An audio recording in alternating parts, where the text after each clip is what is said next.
Okay, let me go back.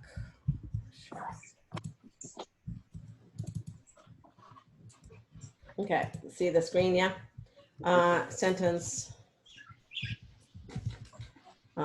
stating problem.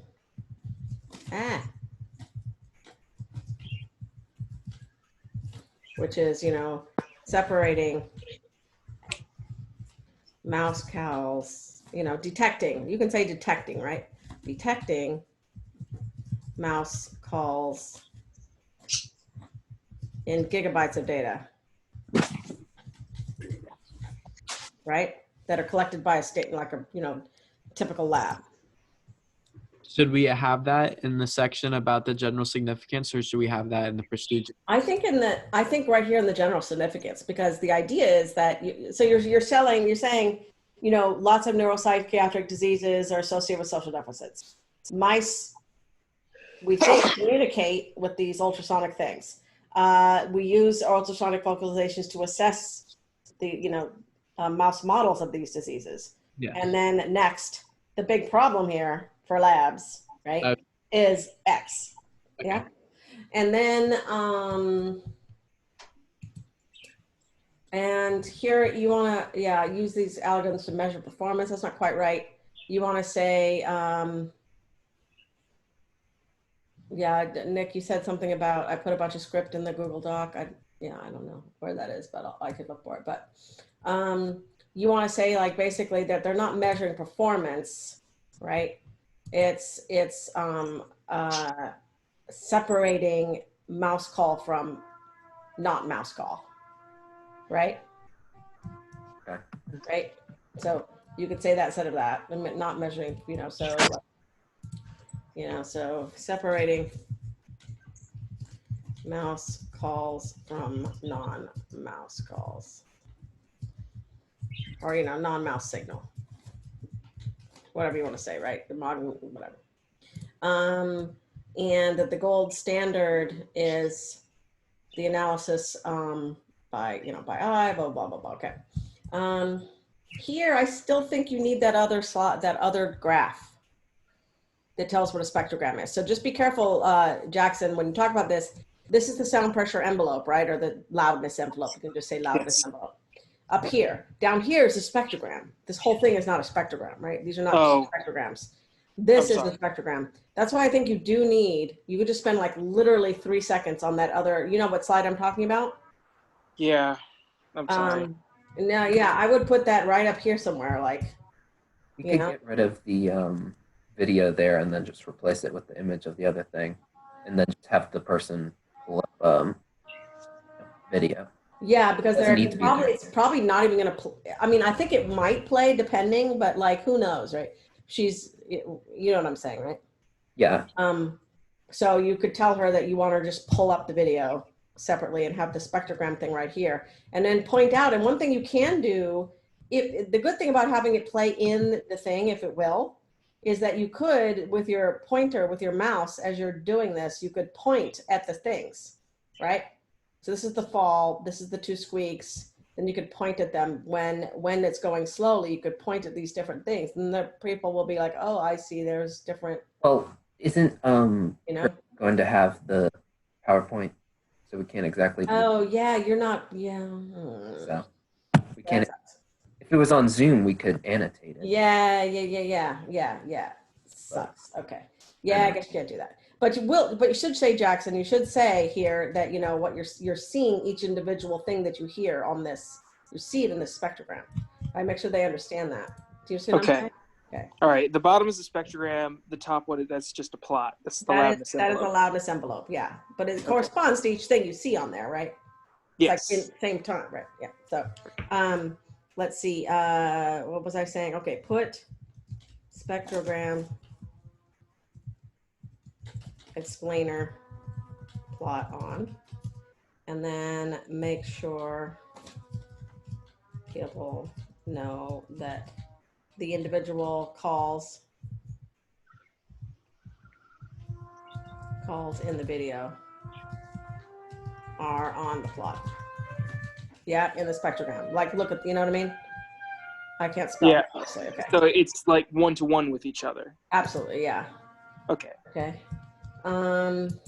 Here, I feel like it would be nice to give them a sense of like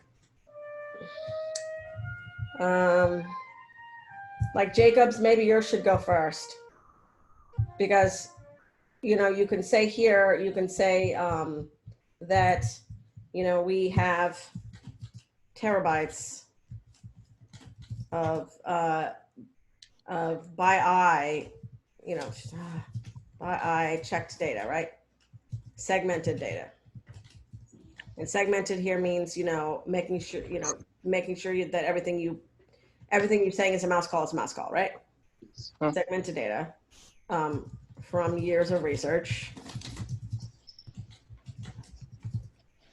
And Jacob will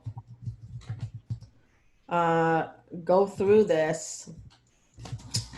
Why can't I type? Go through this to make sure it's all correct.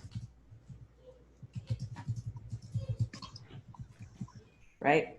And who else is doing that? Dagum. Dagam, you're also doing that, right? You're Yeah. also going through. So you should put that up there because, God damn it. Okay, so make sure it's all correct. And, Dagam's going to do this too, and that you're going to do an inter-rater because you're both going to rate, So if you think something's a call and Jacob doesn't think it's a call, then you're different. You don't agree on that, right? So there's an inter-rater. I mean, you don't have to go into this. I just need you to know the background, right? But you should say that that Jacob and Dagam are doing that.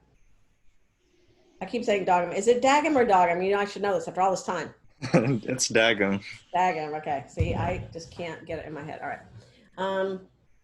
Okay.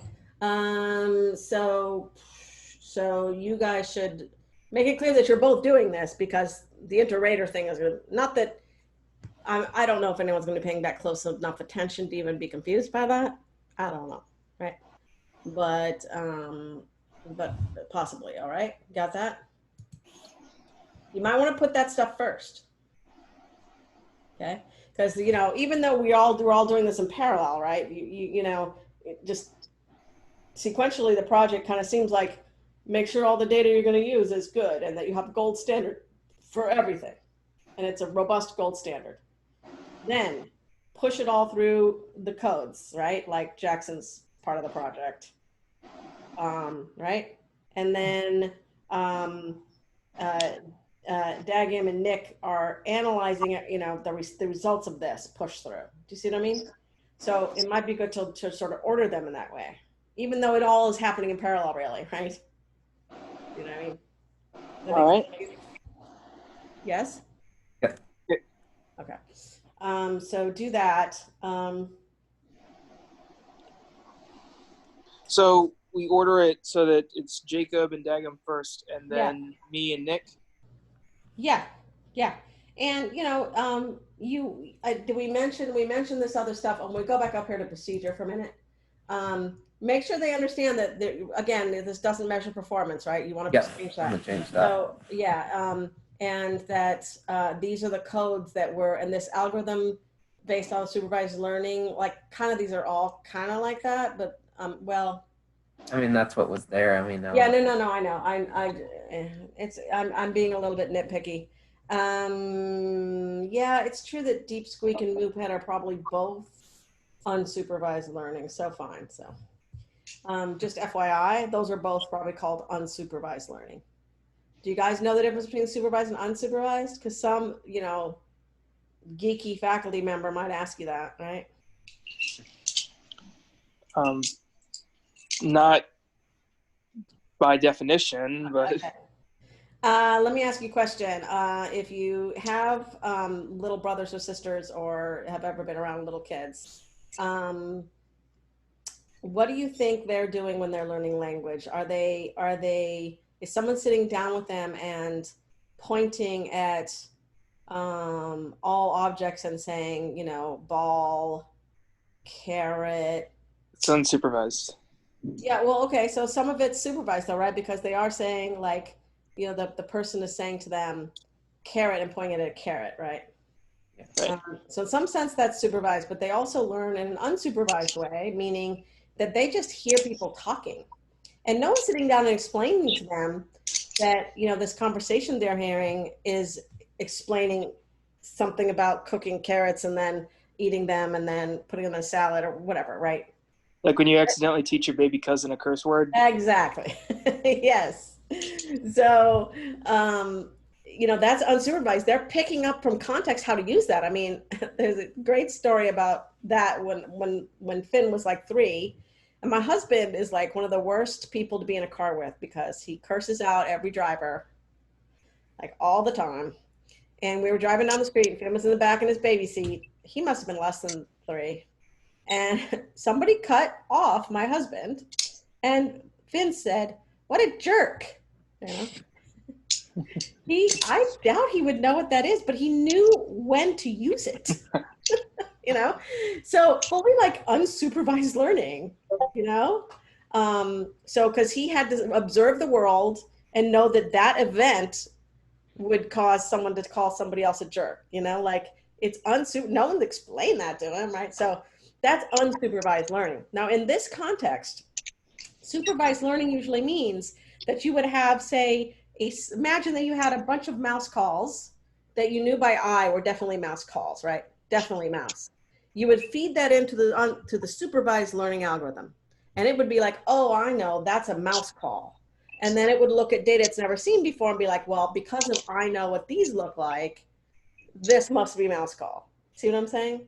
It's supervised. Right. It has a bunch of examples that it knows for sure are mouse calls. Whereas unsupervised learning is like you throw the data at it and let it find its own patterns, And it might find a pattern and be like, I'm going to put all these things over here in this group, and those things are scratches. Or, well, you don't, the algorithm doesn't know they're scratches. It just puts them all in a group. You know what I'm saying? It separates them out. And you as a human might have to come later and be like, I see, look what it did. It put all these things in a group, and those are all the scratches, right? Happen to be all the scratches because it learns the pattern. Does that make sense? It's kind of a different deal. Yeah. Yeah. A lot of the things that we think of as AI, like speech recognition, is actually supervised learning or template learning, because for instance, if your automated bank teller thing when you call up, needs to recognize the word balance. It has many, many, many, many examples of balance, right? That it's been trained on. Many different people with many different accents saying balance, right? And so it's comparing your word balance with those templates very fast and knowing that you just said balance, right? So that's often supervised learning. Unsupervised learning is much more difficult, as you can imagine. Our brains are very good at both of those things. But anyway, that's the difference. Everybody get it, sort of? Yeah. Okay. Okay. So both MuPet and Deep Squeak are basically unsupervised learning algorithms. Different, but they're unsupervised learning. Deep Squeak's neural network. I can't remember right now what MuPet is, but I have to go look at it. But Deep Squeaks are these new deep learning, these algorithms called deep learning, which are basically just multi-layer neural networks. So just in case anybody, I don't remember who's doing summer research, but, certainly if Mark Ordauer was in the audience, he might ask you stuff like that, right? So, okay. Any other questions? I think rough, make those changes. I think we should meet. When does the thing start? I can't remember. When does it start tomorrow? My calendar. Let me check. Yeah, can you check? Was there some kind of comprehensive They calendar? said it was due at 5 o'clock. No, I said it was due at 5 o'clock? Wait, no. Oh, they wanted you to turn that in tonight at 5? Like the courier? Well, I don't think she gave us any, Oh, time limit to yeah, submit it. I know there was a 5 o'clock deadline for us. Today or yesterday. Does anyone look at a calendar? I wish there was something more comprehensive, like a calendar somewhere. Let me see if I have an inviter or something. Let's see. It says the opening presentation is from 3 to 5 on the Google Okay. Calendar. Okay. Good. Where are you finding that? Yeah. On the It's SRC on the website? Google Calendar. How do you access the Google Calendar? What Google Calendar though? We just go to Um, calendar and it says it there. Yeah, it's share. Like they just shared the summer research program calendar with me on From Google Drive or something? I'm sorry, I don't use Google Calendar at all. So let me see. Let me see if I pull up the calendar, what will happen. Oh yeah, I see Yeah, I it. see it now. Okay, good. Okay, yeah, it is on Google Calendar. All right. Okay, Oh, so it looks like it's on the society. Is it on the Society of Physics? there's a summer research. There's summer research Yeah. webpage, I think, but I don't know if it was on there. It's fun. Okay, Oh, it's 3 to just 5. for my name. Oh, Two okay. color blues, so Okay. it look the same. Okay. All right. Let's meet again at 10 tomorrow. Okay. Okay. 10 And o'clock. for the final kind of run through, make the changes I suggested, firm up your talking points, blah, blah, blah. Okay. All right. Okay. Sounds good. And also, by the way, so the next thing on the agenda is just a bunch of reading. Okay. So after we're done with this presentation, your job is to read. And then we have a long weekend. So we have Saturday, Sunday, Monday, Tuesday off. Okay? So I don't, you can work if you like to, but you don't have to. And we're not gonna meet those days. I like to have the students actually take real vacations if you can during the thing. For instance, July 4th or whatever, right? If the college is closed, you don't have to work. But you're going to have to do a bunch of reading, and I'm going to want to report on the reading on Wednesday when we come back. So you might have to work over the weekend, etc. And you'll put all the readings that we have to do on Moodle, Yeah, right? they're all on Moodle now. Okay, good. And I think what we'll do is we're going to meet tomorrow, go over that stuff. We'll meet on Thursday morning as well. And I'll give you much more detail about what I would like you to do reading wise, processing that information, talking about it, etc. For the Wednesday coming up. Right. And some other things in parallel that we'll be doing that are like setup things. Sound Okay. good? Sounds good. All right. Well, I'll put that. If you noticed on Moodle, I've been putting the meeting times as well. Yeah. So All I'll right. put a meeting time 10 o'clock tomorrow morning on there as well. And I'll put the video of this, if that's useful at all, up under the meeting time as soon as I can get it uploaded to YouTube. All right. Okay. So thank you. Sure, guys. All right. Keep up good work. Okay. All right, Bye. yeah. Bye.